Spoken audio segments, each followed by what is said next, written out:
नमस्ते।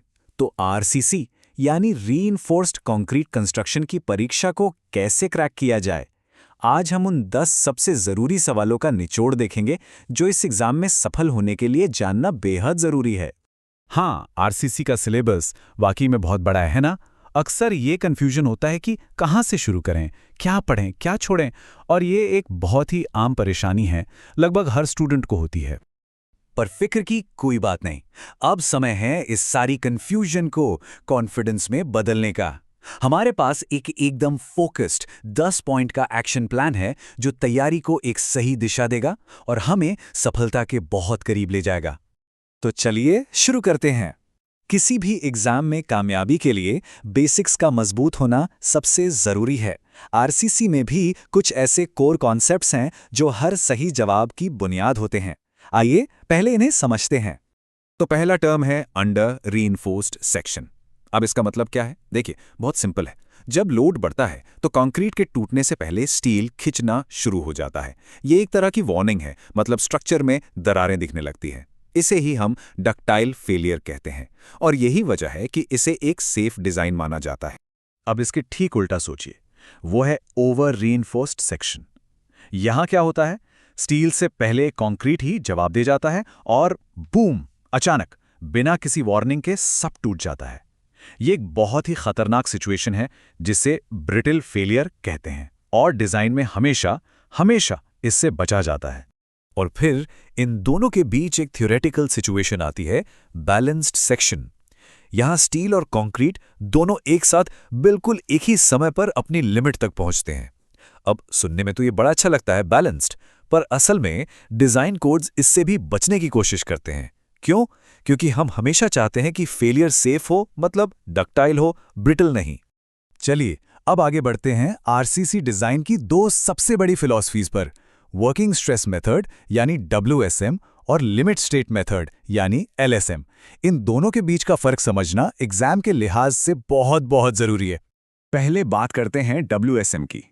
ये एक पुराना, थोड़ा ट्रेडिशनल और कह सकते हैं कि ज्यादा कंजर्वेटिव तरीका है। ये इलास्टिक थ्योरी पर काम करता है, मतलब ये मानकर चलता है कि मटेरियल पर जो स्ट्रेस पड़ रहा है वो उसकी असल ताकत से काफी कम है।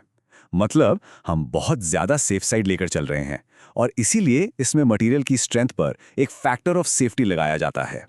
और फिर आता है LSM, जो कि एकदम मॉडर्न और प्रैक्टिकल अप्रोच है।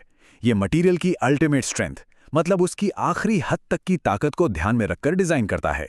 और यहाँ लोड्स और मटेरियल्स दोनों पर अलग अलग पार्शियल सेफ्टी फैक्टर्स लगाए जाते हैं, जो इसे ज्यादा रियलिस्टिक और किफायती बनाता है।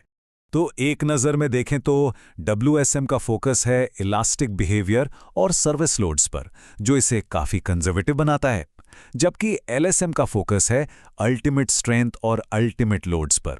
और यही वजह है कि LSM ज़्यादा इकोनॉमिकल है और आजकल ज़्यादातर इसी का इस्तेमाल होता है।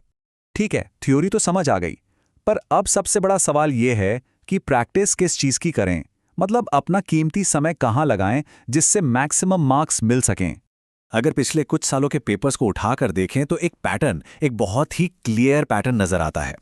तो सवाल यह है कि बीम डिजाइन में वो कौन से न्यूमेरिकल्स हैं जो बार बार, लगभग हर बार पूछे जाते हैं। और जवाब है लगभग 90%। जी हां, 90% न्यूमेरिकल क्वेश्चंस सिर्फ और सिर्फ सिंपली सपोर्टेड बीम्स पर ही होते हैं। तो बात एकदम साफ है, अगर किसी एक टॉपिक को मास्टर करना है तो वो यही है। इस पर कमांड बना ली तो अच्छे नंबर पक्के हैं। अच्छा, बीम के बाद अब बात करते हैं कॉलम्स की। यहां स्ट्रैटेजी थोड़ी सी बदल जाती है। देखिए, न्यूमेरिकल्स के लिए पूरा फोकस होना चाहिए शॉर्ट कॉलम्स पर, जहां फेलियर मटेरियल क्रशिंग से होता है, और जो लॉन्ग कॉलम्स हैं उनसे ज्यादातर थ्योरी क्वेश्चंस आते हैं, जैसे बकलिंग का कॉन्सेप्ट क्या है। तो स्ट्रैटेजी सिंपल है, शॉर्ट कॉलम के न्यूमेरिकल्स प्रैक्टिस करो और लॉन्ग कॉलम की थ्योरी अच्छे से समझ लो। चलिए, तैयारी हो गई, कॉन्सेप्ट्स भी क्लियर हो गए। अब सबसे जरूरी बात, एग्जाम हॉल में क्या करना है।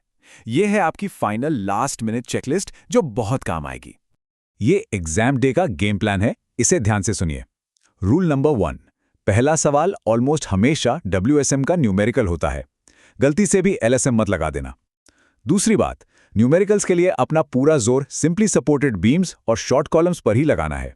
और सबसे जरूरी, diagrams, reinforcement details, stress strain profile, इनको कभी मत छोड़ना। साफ सुथरे डायग्राम पर एक्स्ट्रा मार्क्स मिलते हैं, ये याद रखना। और हाँ, शॉर्ट नोट्स को छोड़ना नहीं है। कुछ नहीं सूझ रहा तो कम से कम एक साफ सुथरा रेलेवेंट फिगर बना दो, कुछ नंबर तो मिल ही जाएंगे। तो आखिर में बस एक बात याद रखिए, असली खेल सब कुछ पढ़ने का नहीं है, बल्कि उन चीजों को मास्टर करने का है जो सच में मैटर करती हैं। स्मार्ट स्टडी इसी को कहते हैं, और हमारी पूरी बातचीत का निचोड़ भी यही है। तो अब रास्ता बिल्कुल साफ है, एक क्लियर रोड मैप हमारे सामने है। उम्मीद है कि इससे तैयारी को एक नई दिशा मिलेगी और आत्मविश्वास बढ़ेगा। अब सोचना यह है कि सबसे पहला कदम क्या होगा, कौन सा कॉन्सेप्ट है जिसे सबसे पहले मास्टर करना है। आने वाले एग्जाम के लिए बहुत बहुत शुभकामनाएं।